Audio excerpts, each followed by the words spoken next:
कल दोपहर में कुछ लोग छत्रपति संभाजी नगर से आए थे कन्नड़ को, ये बोलते हुए कि इलेक्शंस लग गए हैं यहाँ के म्युनिसिपल कॉरपोरेशन के, तो उस इलेक्शंस में हम आपके रायभान यादव विकास आघाड़ी के पक्ष से नगर सेवक का इलेक्शन लड़ाना चाहते हैं, तो क्या आप हमको मौका देंगे।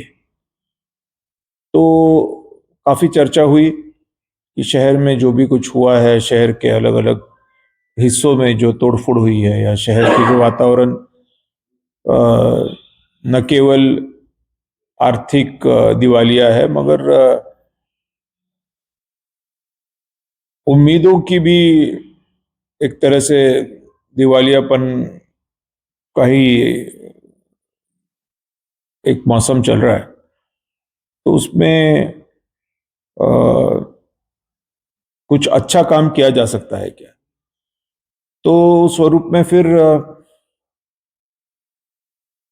मैंने इनको बताया कि मैंने कहा ठीक है, अगर है कुछ कोई इंटरेस्टेड और अच्छा काम करने के संदर्भ में कोई बात है तो फिर मुझे कोई दिक्कत नहीं है। तो उस हिसाब से उन्होंने मुझे कहा कि फिर आप एक प्रेस कॉन्फ्रेंस लीजिए जिसमें इस बात को आप रखिए, और उस हिसाब से फिर आगे किस तरह से नियोजन करना है वो हम देखेंगे। और इसी प्रकार से फिर अभी ये प्रेस कॉन्फ्रेंस हमारी आयोजित हो गई है, और इस प्रेस कॉन्फ्रेंस के माध्यम से मैं ऐलान करना चाहता हूं कि जो भी लोग इस तरह के हैं जो अच्छा काम करना चाहते हैं उनको ज़रूर अवसर दिया जाएगा। और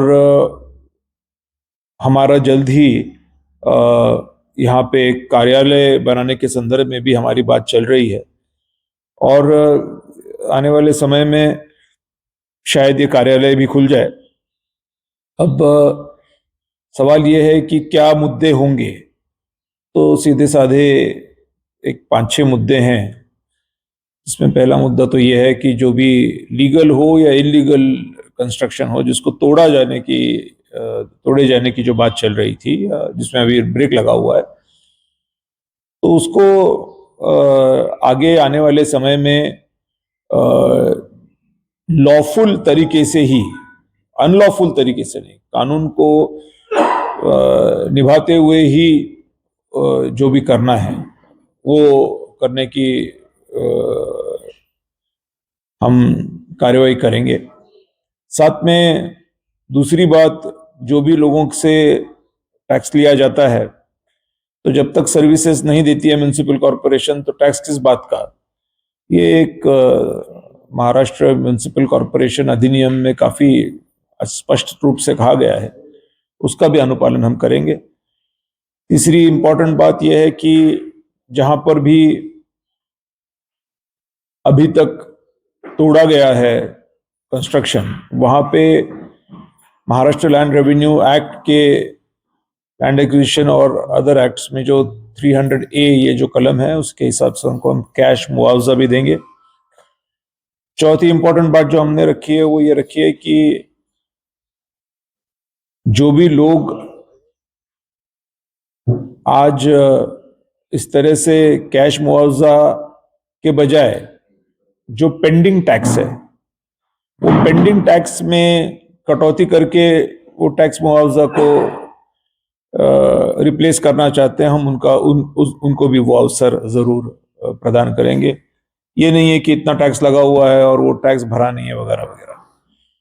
साथ में पांचवा मुद्दा ये भी है कि जो जमीनें म्युनिसिपल कॉरपोरेशन की हैं मगर उससे किराया नहीं लिया जा रहा, तो उन जमीनों को किराए पे चढ़ाया जाएगा और म्युनिसिपल कॉरपोरेशन का खुद का इनकम बढ़ाने की कोशिश करेंगे। म्युनिसिपल कॉरपोरेशन को अब हर तरफ से परेशानी है, क्योंकि न इनको नीचे से पैसा आ रहा है, न इनको ऊपर से पैसा आ रहा है, न इनको सेंट्रल गवर्नमेंट से पैसा आ रहा है। इनका खुद का भी इनकम ढीला हो चुका है, तो इनको जो भी काम करने हैं, स्मार्ट सिटी करना है, ये करना है, वो करना है, इनके लिए इनके पास पैसे नहीं है, ये कंगाल हो चुके हैं, दिवालिया हो चुके हैं। तो इन दिवालिया हालातों में सरकारी जमीनों से किराए लेंगे तभी तो म्युनिसिपल कॉरपोरेशन के पास पैसा आएगा, वरना ये सड़क बनाना है, फलाना करना है, ऐसा करना है, ये कैसे कर पाएंगे? इसको कुछ ना कुछ लगेगा ना जेब में। जेब में जब कुछ नहीं है तो क्या खर्च करने की बात कोई कर सकता है? इसके लिए इनका खुद का जो स्रोत है वो है उनका जमीन, जो किराए पे दे के भाड़ा आ सकता है, वो किराए पे दी जाएंगी। सुप्रीम कोर्ट में बोला गया है कि किस तरह से सरकारी जमीनों को किराए पे देना चाहिए, उसकी एक पॉलिसी बन चुकी है। उस पॉलिसी का अनुपालन हम करेंगे। अगली बात यह है कि जहां पर भी म्युनिसिपल कॉरपोरेशन के लिमिट्स हैं वहां पे स्कूल्स म्युनिसिपल कॉरपोरेशन के होने चाहिए, क्योंकि गरीब आदमी अच्छी स्कूल अफोर्ड नहीं कर पाता है, उसके बच्चे रह जाते हैं अच्छी शिक्षा से परे। तो ये नहीं होना चाहिए। जब हमारा संविधान कहता है कि राइट टू एजुकेशन है, जो एक फंडामेंटल राइट है, बुनियादी हक है, तो उस हिसाब से उसको मिलना चाहिए। उसके लिए म्युनिसिपल कॉरपोरेशन के अच्छे स्कूल्स, क्वालिटी स्कूल्स हर वार्ड में, वहां के पॉपुलेशन के हिसाब से, फिर अंडरगार्टन से लेकर के तो 10th तक, ये खोलने की हम जरूर कोशिश करेंगे और अच्छी शिक्षा वहां पे प्रदान करने की कोशिश करेंगे, जहां सर्वसामान्य आदमी का बच्चा पढ़ सके।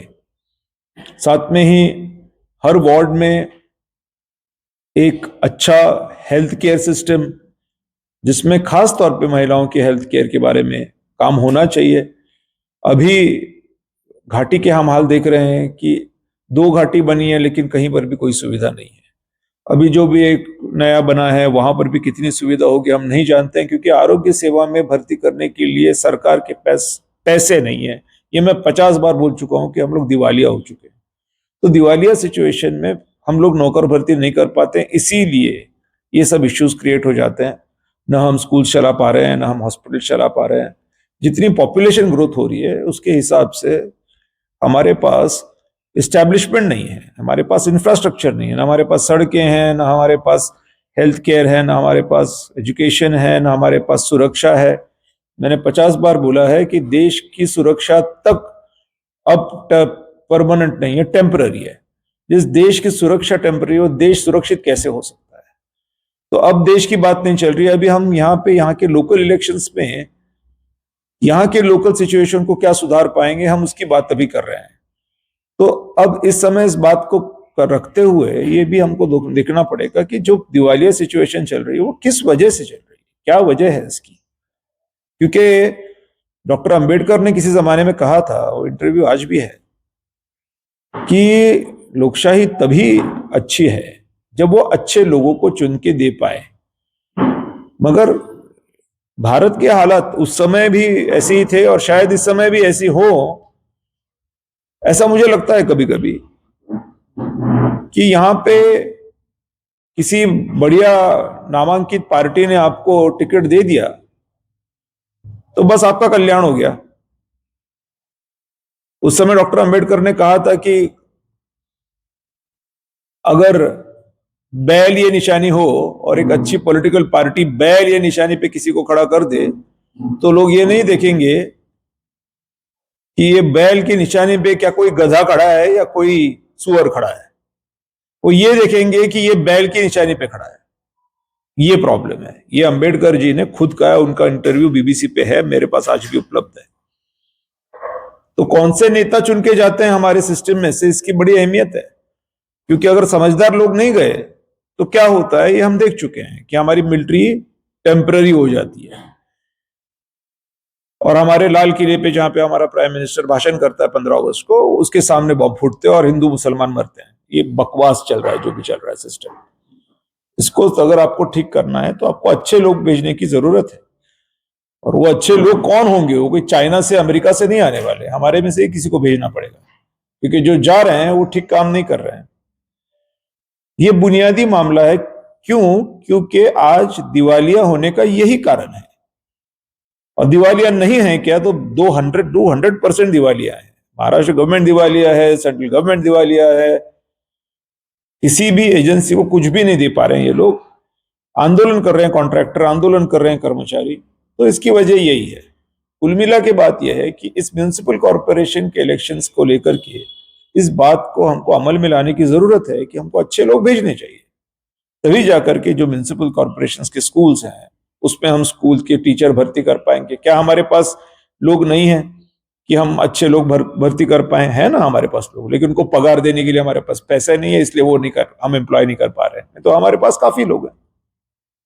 क्या हमारे पास अच्छे नर्सेज नहीं है? क्या हमारे पास अच्छे डॉक्टर्स नहीं है जो हमारी म्युनिसिपल कॉर्पोरेशन के हेल्थ केयर सिस्टम चला सके? है ना।